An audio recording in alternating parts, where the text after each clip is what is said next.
Good morning everyone. आज इस video में हम pre board exam Bangalore Sahodaya school complex association pre board exam का सेक्शन डी लेकर आई हूँ।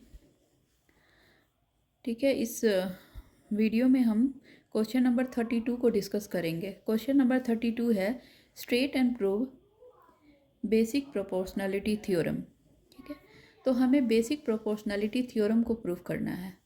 तो देखेंगे सबसे पहले बेसिक प्रोपोर्शनलिटी थ्योरम होता क्या है। तो देखो, बेसिक प्रोपोर्शनलिटी थ्योरम को हम लोग थेल्स थ्योरम भी कहते हैं, और इसमें कहा गया है क्या कि if a line is drawn parallel to one side of a triangle intersecting the other two sides then it divides the two sides in the same ratio. अगर मैं एक लाइन बना दूँ डी जो कि पैरेलल है BC के, BC is one side of this triangle and if D is parallel to BC, ठीक है,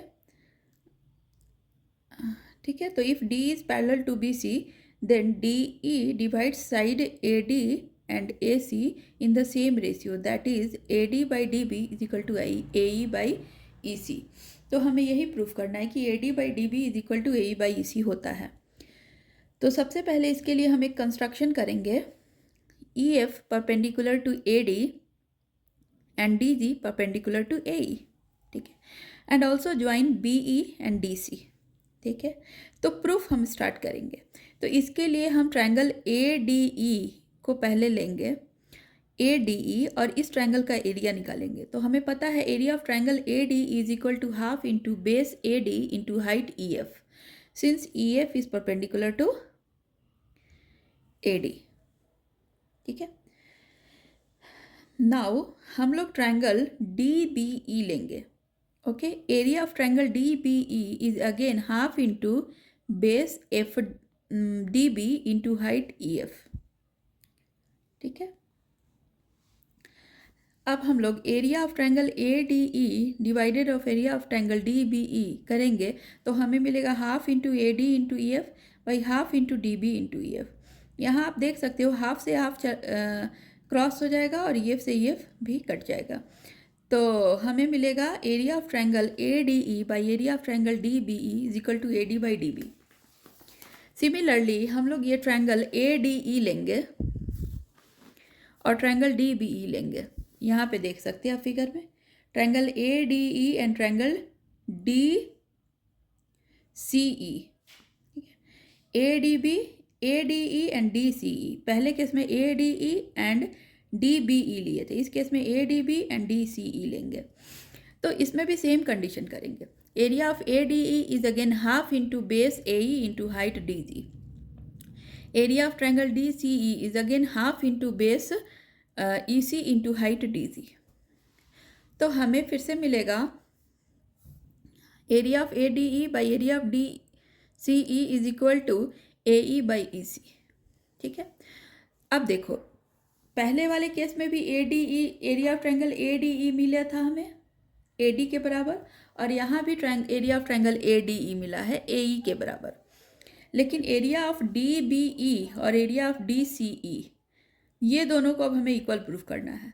तो we know that if two triangles, triangle DEB and triangle DEC have the same base, that is DE, and it lies between the two same parallel, that is DE and BC, then their area remains the same। ये theorem होता है, अगर दो triangle है और उनका base same है और वो दोनों सेम पैरेलल्स के बीच लाई करेंगे ना, तो उनका एरिया भी इक्वल होगा।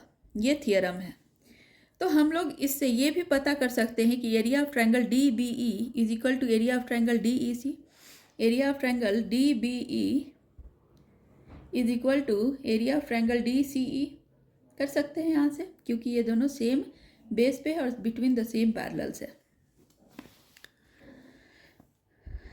So area of triangle ADE by area of triangle DEC equals to area of triangle ADE by area of triangle DBE. So AE by EC equals to AD by DB हो जाएगा from equation 3rd and 6th। ठीक है, from this equation and this equation. So our this theorem is proved now. Now question number 32 का ही second है, prove that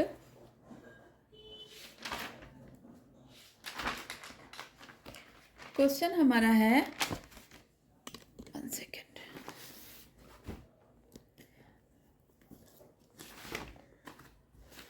यहाँ पे देखिए question हमारा है कि एक prove that the diagonals of trapezium divides each other proportionally using this result find the value of x if in the given figure AB is parallel to DC, okay, and AO equals to 3x minus 19, OC equals to x minus 3, OD equals to 4 and OB is equal to x minus 4. ठीक है, तो इसके लिए सबसे पहले तो हम ये देखेंगे कि आपको यहाँ पे DO by OB equals to CO by OA proof करना है।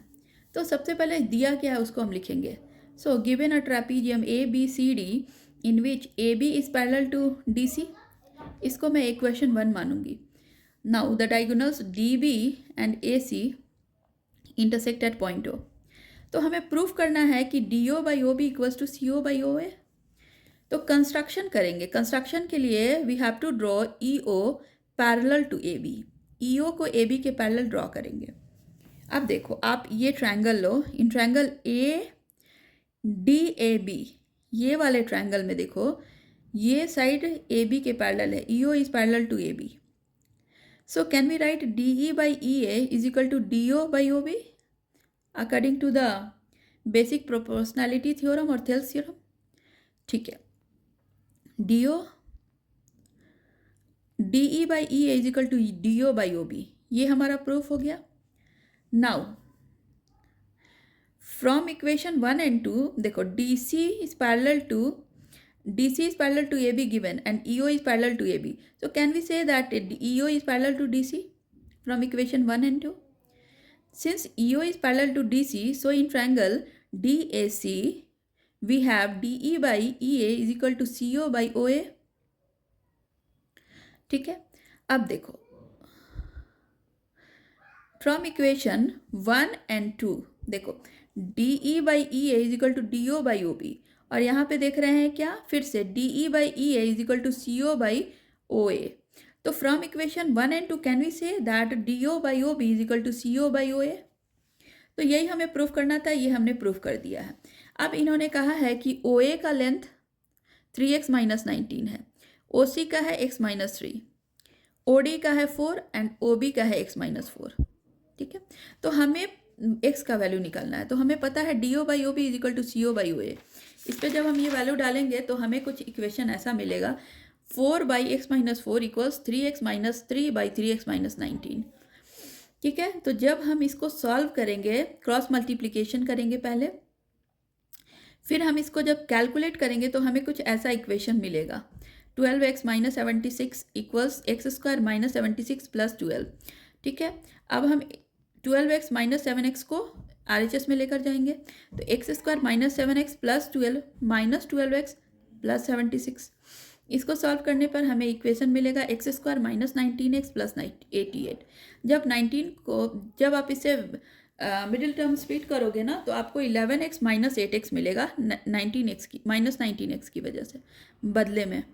ठीक है, अब हम इसमें से कॉमन x निकालेंगे तो x minus 11 minus 8 x minus 11, तो 8 माइनस x माइनस 8 और x माइनस 11, हमारा आंसर हो जाएगा x इक्वल्स टू 8 और x equals to 11। Now question number 33 देखेंगे। A motor boat whose speed is 18 kilometre per hour in still water takes 1 hour more to go 24 kilometer upstream than to return downstream to the same spot. Find the speed of the stream. उन्होंने कहा है कि एक boat है जो कि still water, मतलब water में कोई भी लहर नहीं है, वो शांत स्टील वाटर है, उसमें उसकी स्पीड 18 किलोमीटर पर आवर है। ठीक है, और डिस्टेंस उसने 24 किलोमीटर कवर करना है। ठीक है, तो जब वो बोट अपस्ट्रीम जाएगा, ठीक है, तो अपस्ट्रीम में उसकी स्पीड 1 आवर उसको ज़्यादा लगेगा जाने में डाउन स्ट्रीम से। मतलब अगर यहाँ से लहर ऐसे ऐसे आ रहा है तो लहर के ऊपर अगर वो जाएगा ना, क्योंकि आप लहर के अगेंस्ट में जाओगे ना तो आपको ज़्यादा टाइम लगेगा, ठीक है। वैसे ही वो लहर के अगेंस्ट में जा रहा है तो उसको 1 घंटा ज़्यादा लगा, और लहर के साथ गया तो मतलब उसको 1 घंटा कम लगा, ठीक है। तो आपको स्पीड ऑफ द स्ट्रीम का स्पीड निकालना है। तो ये क्वेश्चन बहुत ईजी है। यहाँ देखिए, speed of motor boat in still water is 18 kilometre per our. Speed of motor boat in upstream, यहाँ एम बी मतलब motor boat, in upstream is 18 - x kilometre per our. Speed of motor boat in down stream is 18 + x kilometre per our, ठीक है। और distance उन्होंने 24 kilometre दिया है। तो according two equation क्या हम बोल सकते हैं कि 24 जो डिस्टेंस है वो divided by upstream that is 18 - x, ये डिस्टेंस बाई स्पीड है। तो डिस्टेंस बाई स्पीड हमारा टाइम है, तो इसको कुछ t1 लगा होगा, माइनस अगेन डिस्टेंस और speed of the boat in down stream that is 18 + x, तो ये हमारा t2 है। तो t1 - t2 1 घंटा लगा, ठीक है। तो अब हम इसे इक्वेशन को सॉल्व करेंगे तो 24 = 18 - x इक्वल्स, हम लोग इस 24 डिवाइडेड बाई 18 + x को RHS में लेकर जाएंगे तो हमें कुछ ऐसा इक्वेशन मिलेगा। 24 divided by 18 - x equals 24 + 18x + x divided by 18 + x, ठीक है। यहाँ से हम इसको LCM लेंगे तो 24 + 18 + x ऊपर जाएगा डिवाइडेड बाई 18 + x, ठीक है। अब आप क्रॉस मल्टीप्लाई करोगे 24 × 18 + x equals 24 + 18 + x into 18 - x। तो आप इसको सॉल्व करोगे ना तो आपको मिलेगा कितना, 42 + x, 42 + x इंटू 18 - x। तो आपको ये ओवरऑल इक्वेशन मिलेगा x² + 48x - 324 = 0। जब आप इसका एलसीएम, जब आप इसको मिडिल टर्म स्प्लिट करोगे ना, 48 के बदले आपको 54 - 6x मिलेगा, और हमें आंसर मिलेगा, हमें मिलेगा x + 54 इंटू x - 6 = 0। अब देखो स्पीड कभी नेगेटिव हो नहीं सकता, इसलिए हमारा स्पीड ऑफ द स्ट्रीम हो जाएगा x = 6, that is speed of the speed cannot be negative, so x = 6 kilometre per hour will be the speed of the stream. Next question number 33 का, और 300 apples were distributed equally among certain number of students. Had there been 10 more students, each would have received 1 apple less. Find the number of students. तो यहाँ पे देखिए, उन्होंने कहा है क्या कि let the number of students be n, माना कि शुरू में n स्टूडेंट्स रहे होंगे। अगर n स्टूडेंट्स है तो टोटल एप्पल 300 है, तो apples received by each student is 300 by n. Now if 10 more students would be there, means total number of students will be n + 10. New apples received by one student is 300 by n + 10, ठीक है। क्योंकि number of students बढ़ गए, Apple उतना ही है, तो 300 by n + 10। अब देखो 300 इक्वेशन में क्या कहा है कि जब स्टूडेंट्स की नंबर बढ़ जाएगी तो पहले जितना मिलता था उससे कम मिलेगा एप्पल। अब पहले सपोज 10 एप्पल मिलता था, तो अब उसमें से एक कम मिलेगा, ठीक है। तो 300 by n - 300 by n + 10 = 1. So 300 into n + 10 minus 300 n divided by n into n + 10 = 1, ठीक है। अब देखो 300 इसको सॉल्व करेंगे तो 300n + 3000 - 300 बाई n² + 10 हो जाएगा, n से मल्टीप्लाई करेंगे n + 10 को। तो अब देखो ये 300n + 300n - 300n, 300n cut हो जाएगा तो 3000 यहाँ पे बचेगा। यहाँ पर n² + 10n, तो एक नया इक्वेशन हमें मिलेगा, n² + 10n - 3000 = 0, that is n² + 60n - 50n। जब हम इसको मिडिल टर्म स्प्लिट करेंगे तो -3000, तो हमें मिलेगा n + 60 × n - 50 = 0, that is n = 50 और n = -60।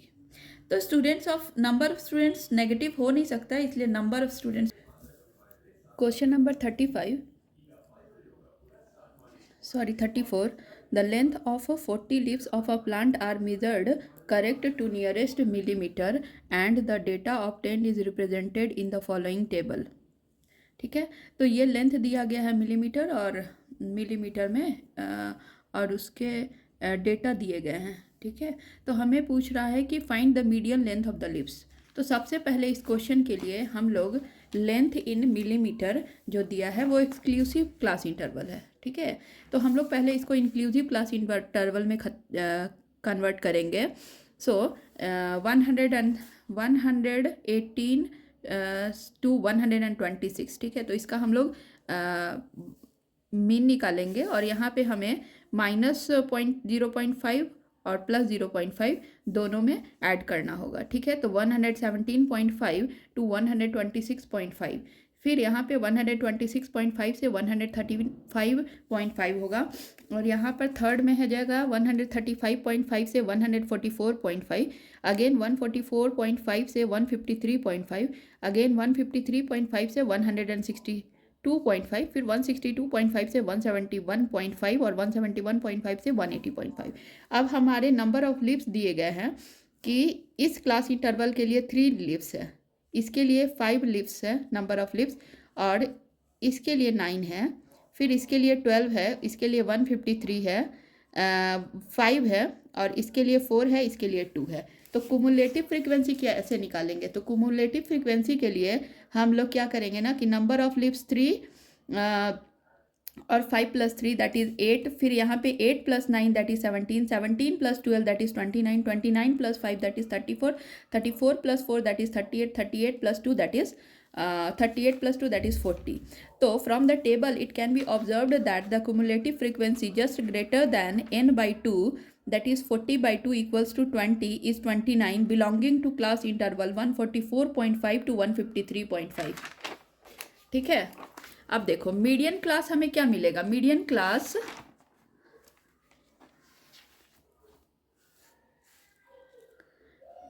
क्लास हमें 20 जो है ना 40 by 2 का 20 होता है। 20 से जस्ट बड़ा कौन सा कुमुलेटिव फ्रीक्वेंसी है? 29। 29 का जो क्लास इंटरवल है वही मीडियन क्लास इंटरवल होगा, दैट इज 144.5 से 153.5।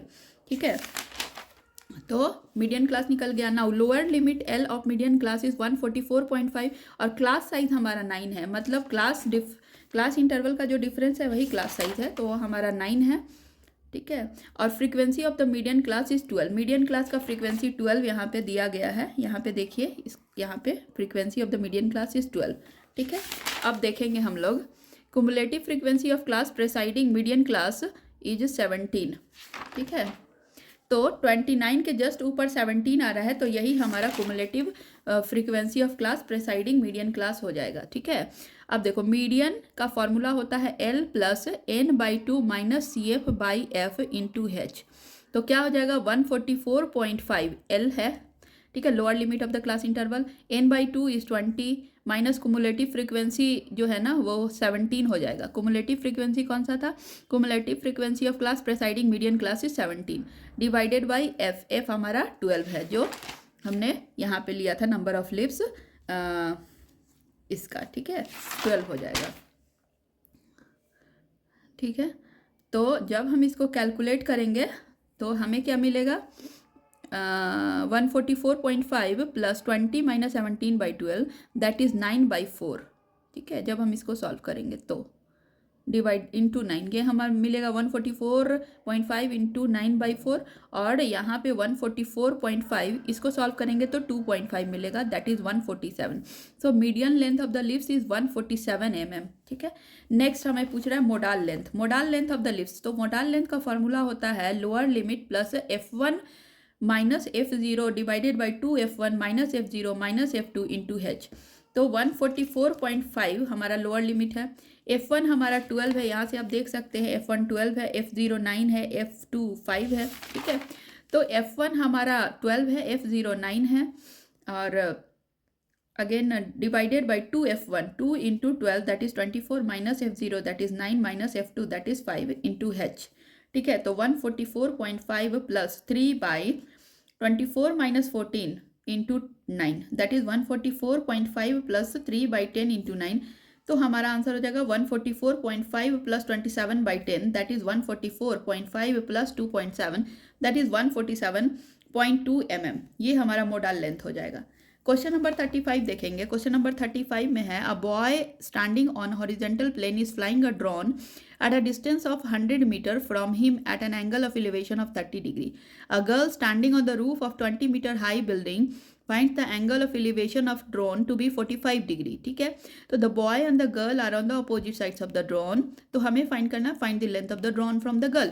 तो इसके लिए सबसे पहले हमें ऐसा फिगर ड्रॉ करना है, यहाँ पे वो बॉय है और वो ड्रोन को फ्लाई कर रहा है। तो पॉइंट ए पे ड्रोन है, पॉइंट सी पे बॉय है, ठीक है। और E F is the building का हाइट ई एफ है, और गर्ल ई पॉइंट पे है, और ई पॉइंट से वो एंगल ऑफ एलिवेशन 45 डिग्री बना रही है ड्रोन को देखने के लिए, और सी पॉइंट पे वो boy angle of elevation 30 degree बना रहा है ड्रोन को देखने के लिए।